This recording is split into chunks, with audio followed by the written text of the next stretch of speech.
People have been asking me about the painting on my wall.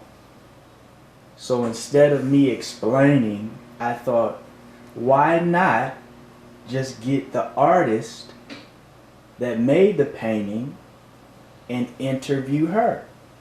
So everyone, this is September Shy, aka PrettyStonerArt.com, and I'm just going to talk to her. Welcome. Hello. How are you today? Oh, don't be bashful now. You know you. I'm good. I'm sorry. I'm a dork a little bit. Okay. You are an interesting human being. And your artwork is one of a kind and truly, absolutely amazing. And a lot of people want to know who you are, how you got started, and what inspires you. So I want to start with the first question, which is, give us some details about what went through your mind, and can you explain the painting you did for me? Like everybody, I'm going to zoom in on the painting she did for me. It's a woman and she's in purple and there's all these colors and chaos, but it's in a uniform but ununiform way. It's sexy, it's hot. And here's the kicker. Some people aren't going to understand it, but some will. I paid $2,500 for this painting. It came in 4 pieces. I don't know if you can see the divisions. So I can take them apart and make them into different configurations. I can do whatever I want with it. But this is what I asked for, and this is a custom piece that she made specifically for me. I've never shown people the actual space that it's in, but my couches are red. I've got a vase. I'm going to show you my vase. Now look at this painting. And an artist is an artist. Look at the painting. Now look over here at my vase, and you can see the correlation. Like her brain and how it works with color is divine. Now you got the painting on that side, then you got the vase. You see the green hues and the reds and the natural colors. But then here are my couches. And I love chess. Here's my brown chess table. But hey, all I can say, I'm not an artist. My brain is more analog. I think in mathematics and numbers.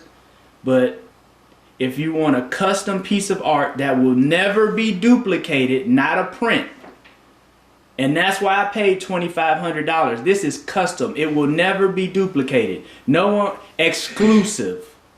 Imagine a pair of Michael Jordan shoes that nobody else has but you. Nobody else has this painting but me. Hey, I love you. This shit is amazing. So again, and y'all know how I am. I am a control freak. I'm not trying to control you, September. But can you stand up near the painting and just point to it as you talk and just go over any and everything that you thought when you were designing it, how you laid the base? Like, I didn't know anything about laying bases and this, that, and the other. It's interesting. Listen to what she says. You got the floor. Go ahead. The technical aspect is, well, you said it. You're an analog brain, so the way you even phrase the question is not how my brain processes it.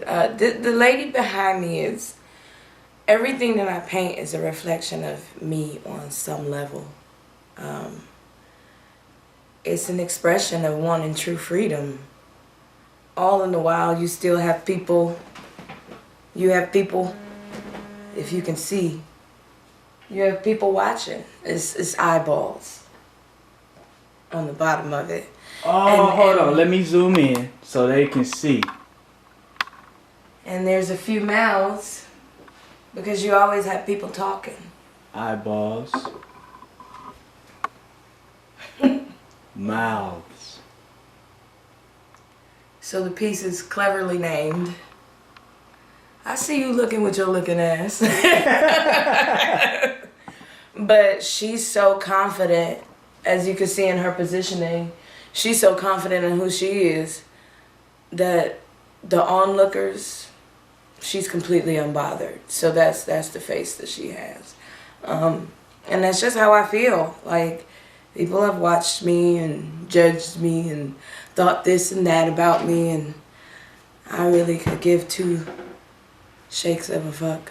I just don't care anymore. Because it's never gotten me anywhere. And that comes out in expression in your art. Yeah. And the nakedness that I choose to paint. People are so trained. Clothes, garments, stuff like that. So I like nakedness. Oh, okay, so people, I have an exclusive on 5 pieces of art that I picked from her gallery. I can't afford them, but she's going to show them to me, which means she's going to show them to you. And hopefully she'll give you some context on what they mean, just like she did about my custom art, because I like how she explains things. So this first one here, if you don't mind, if you could stand up and hold it like this, and then you can sit it down afterwards and tell us about this one here.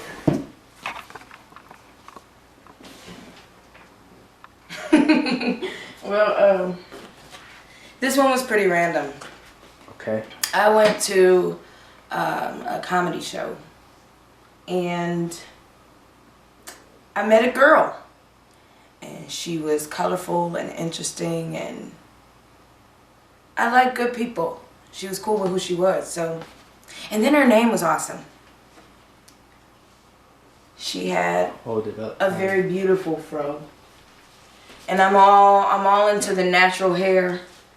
I don't know, you'll see that reflection in most of my paintings. I'm into the natural hair. I'm into, you know, looking like you look, being who you are, being free.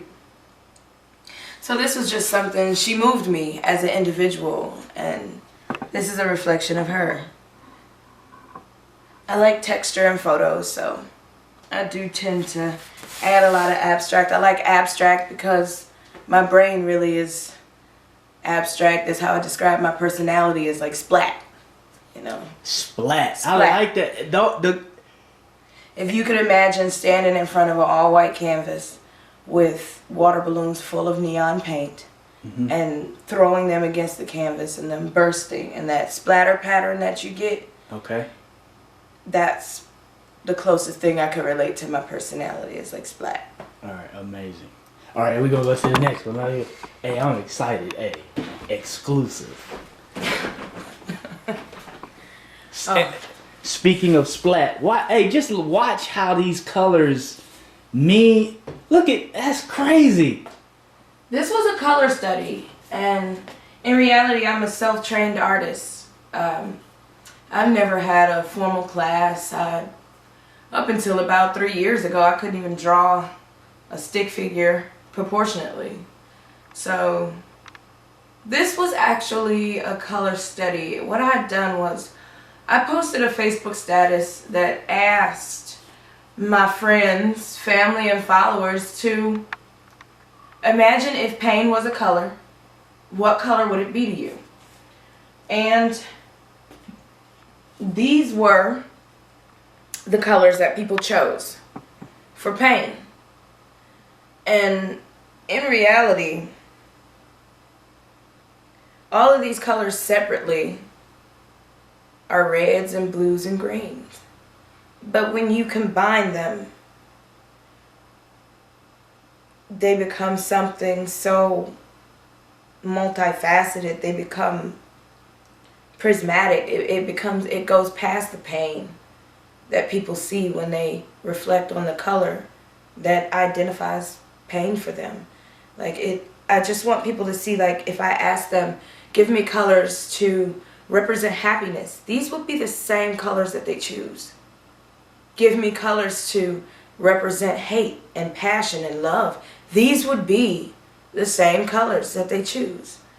So in reality, we're only separated by words and phrases. Color is not something we're really separated by.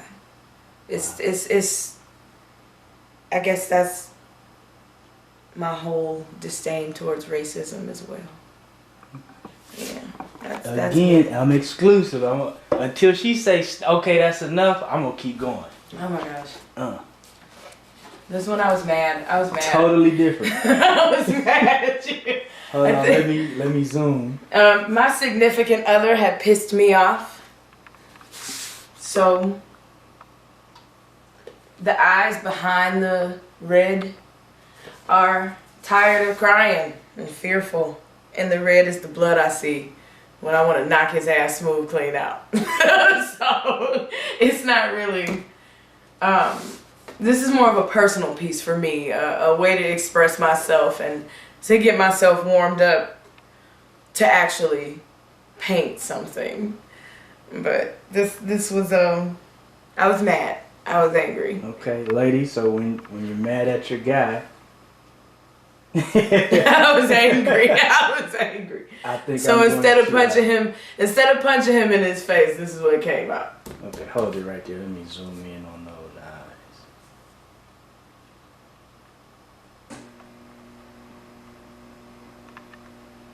Oh, and the eyes have deep colors in those. Yeah, once you get Purples. past the blood, you can actually see. Wow. Hey, that's nice. Because it looks like it's only red, black, and white. No. But then when you get into the eyes, you see. It's greens and pinks and blues and yellows. All right, here we go. We got another exclusive. This one is huge. Oh my gosh. This was my first ever large canvas painting. I have a thing with eyes. I have a thing with looking at people when you talk to them. You can see people. I'm And gonna zoom in. You can keep talking. On these I just colors. love eyes. I'll always be, and I think most artists are like this because we look for the depth in the things that we paint or the things that inspire us, and eyes are always something that are going to be full of depth, pain, happiness, joy. Any emotion that you could apply to the human condition is going to be felt in people's eyes. So this is my first piece.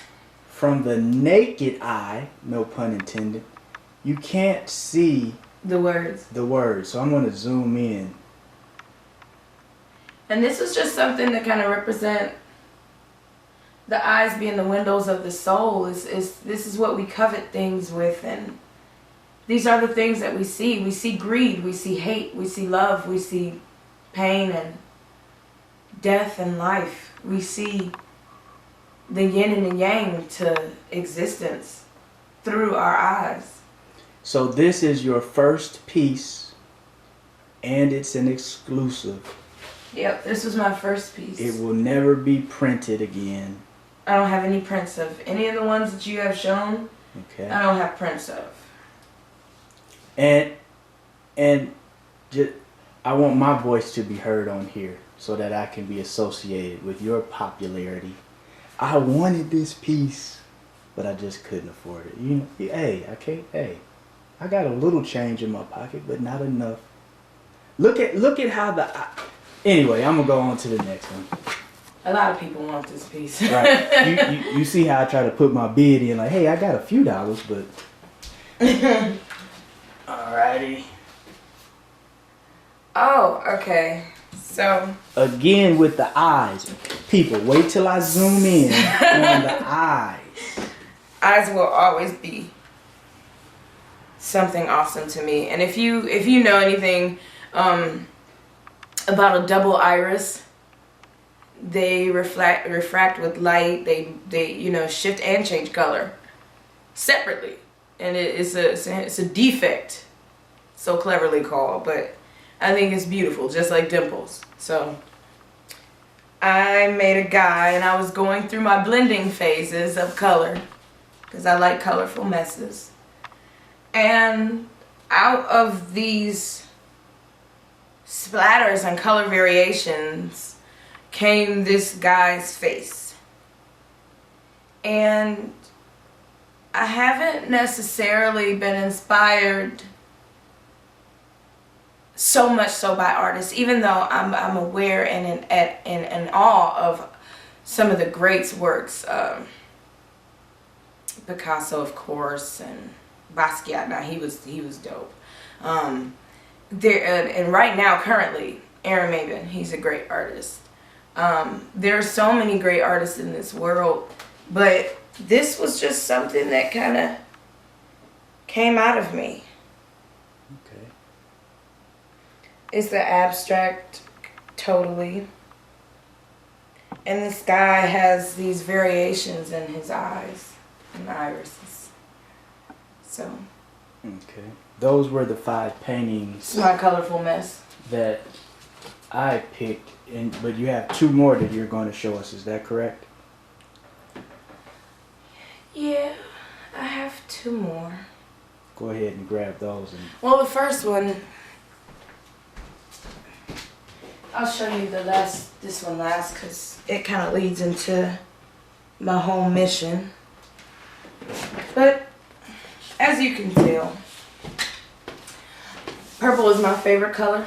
It's deep, it's tranquil, it can be sexy and erotic. I love it. It just appeals to my eye nicely. I also love the way women are shaped.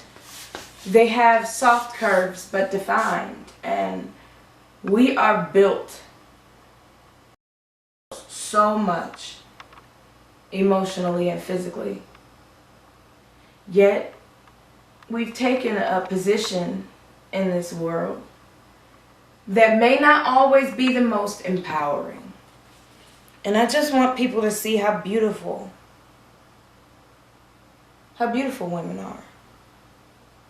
Beyond our flaws and insecurities, beyond our imperfections, you find beauty in that. So that's why I paint women.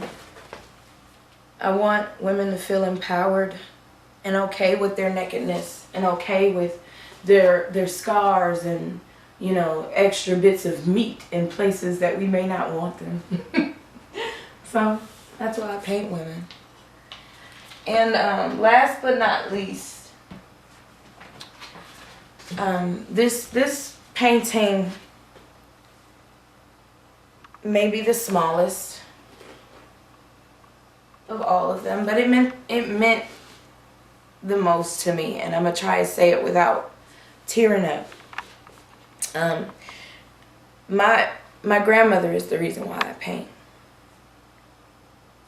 and I lost her a couple years ago, and you know my family isn't rich or anything like that, so she really didn't have like you know, people leave you money and leave you this and leave you that. So, you know, those were never things that meant anything in our relationship.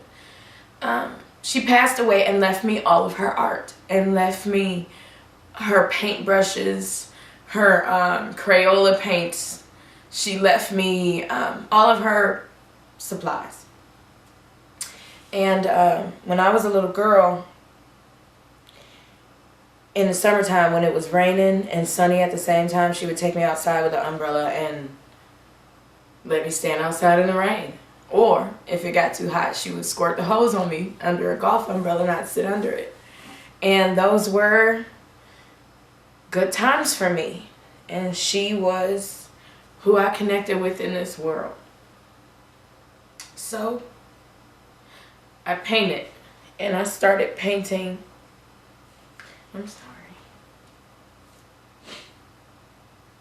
I started painting because I can feel her. And it's the closest I can get. And I don't mean to cry, is just something that moves me. So when I'm up there painting and in my space, I'm usually listening to jazz or something that she's left behind for me to carry on. It's personal for me. So this was something that just reminded me of her and the sounds of the raindrops hitting the umbrella when we used to have our moments. So that's what this meant to me. This is the last piece of art she left me. My grandmother was an artist, and I wanna be a little like her. I don't mean to be so emotional, but that's her face. So that's why I do what I do. It's important to me. I didn't mean to cry, I feel stupid. I ran to be like, Nana, look what I did. And she was always the one to be like, good job, you know, so that's probably why you get it now, because I don't have her anymore.